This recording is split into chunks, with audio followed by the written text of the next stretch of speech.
কোরবানির বাজারে যদি গরু বিক্রি করতে নাও, বিক্রি যদি না হয়, রশিটা গলায় পেঁচায় দিলে গরুটা মালিকের আগে আগে বাড়ি চলিয়া যায়। গরুটায় মালিকের থেকে সব, মালিকের থেকে একটা টাকাও পায় না। গরুটা দিয়ে তাকায় দেখ, ঘুমানোর জন্য একটা আরামের বিছানাও গরুটায় পাইল না। কই গোয়াল ঘরে শোয়ায় রাখলো, তাকায় দেখো গরুটা কত কষ্টে সেখানে রাত্র কাটায়। মশার কারণে ঘুমাইতে পারে না, ভালো বিছানার কোনো আয়োজন নাই। এরপরও গাভীটা সারাটা রাত সজাগ থাকে, বাচ্চারে দুধ দিতে পারে না। নিজের ভিটামিন যুক্ত সব দুধ তার মালিকের দিয়া দিল, কোনোদিন প্রতিবাদ করলো না, ও মালিক আমার বাচ্চারে দুধ না দিয়া সব দুধ তুমি নিয়ে গেলা, তোমার কাজ করব না। এই বলিয়া গরুটা কোনোদিন মালিকের সাথে বেয়াদবি করে নাই। কোরবানির বাজারে যদি গরু বিক্রি করতে নাও, বিক্রি যদি না হয়, রশিটা গলায় পেঁচায় দিলে গরুটা মালিকের আগে আগে বাড়ি চলিয়া যায়।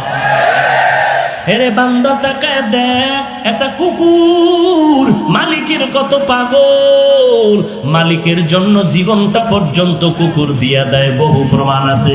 এরপর মালিক একটা টাকাও দেয় না, 3 বেলা খানাও দেয় না, মালিক খালি গালি দেয়, কুকুরের ধমক দেয়। এত ধমক খাওয়ার পরেও কুকুর মালিকের ভুলে না, মালিকের ভুলে না, বেয়াদবি করে না। আর তোর মতো মানুষটারে আমি আল্লাহ মায়ের গর্ভে না পাক পানি দিয়া বানাইয়া, ওই মায়ের গর্ভে প্যাকেটের উপরে প্যাকেট, প্যাকেটের উপরে প্যাকেট, প্যাকেটের উপরে প্যাকেট, এক বিন্দু ছিদ্র নাই, বাহিরের অক্সিজেন ঢোকার কোনো কায়দা নাই। তোর এখন নাকার মুখে যদি কষ্টের দিয়া আধা মিনিট রাখা হয়, তুই আর বাঁচতে পারবি না নিঃশ্বাস না নিতে পারলে।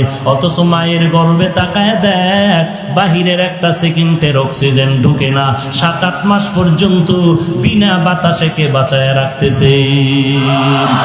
ওই আল্লাহ তোরে এত নেয়ামত দিয়া মায়ের গর্ভে রাখলে, দুনিয়াতে আসার পরে তুই খানা খাইতে পারবি না, দুনিয়ার তৈরি করা তুই নাস্তাও খেতে পারবি না।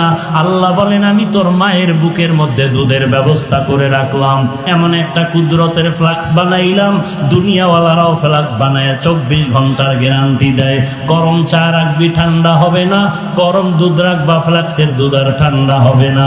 ওরে বান্দা তারপরও দেখো এমন একটা ফ্লাক্স পাইবা না যে 24 ঘন্টা গরম থাকে।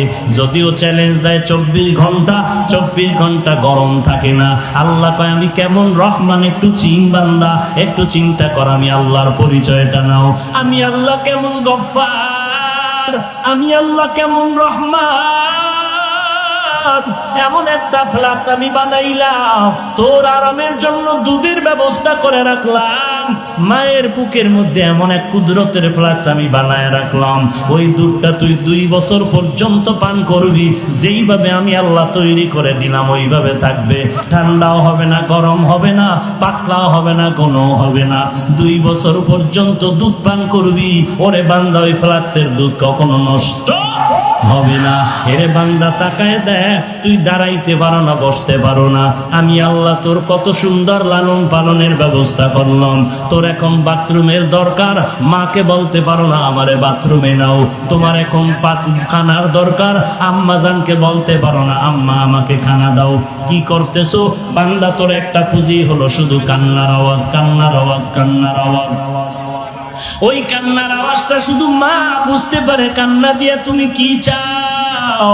আব্বা জান বাচ্চার কান্না শুনে কয় বাচ্চা কেন কান্না করতেছে, তাড়াতাড়ি ভাত দে, ক্ষুধা লাগছে। মায়ে কয় না না, বাচ্চা এখন ক্ষুধার কান্না কাঁদে না, কারণ 3 মিনিট আগে বাচ্চাটারে কান্না দিয়েছি। বাবায় বলে তো কান্না করে কেন? বলে এখন বাচ্চাটা ঘুমায় যাবে, ঘুমের জন্য বাচ্চাদের একটা কান্না আছে, ওই কান্না কাঁদে। আল্লাহ কয় বান্দা তাকায় দেখ, বাথরুমে যাওয়া লাগবে, তুই বাচ্চা মানুষ বলতে পারো না, শুধু কান্না করো। ওই কান্নার মধ্যে তুই কখন কি চাও আম্মা জান বুঝতে পারে, আর জগতে কেউ বুঝে না।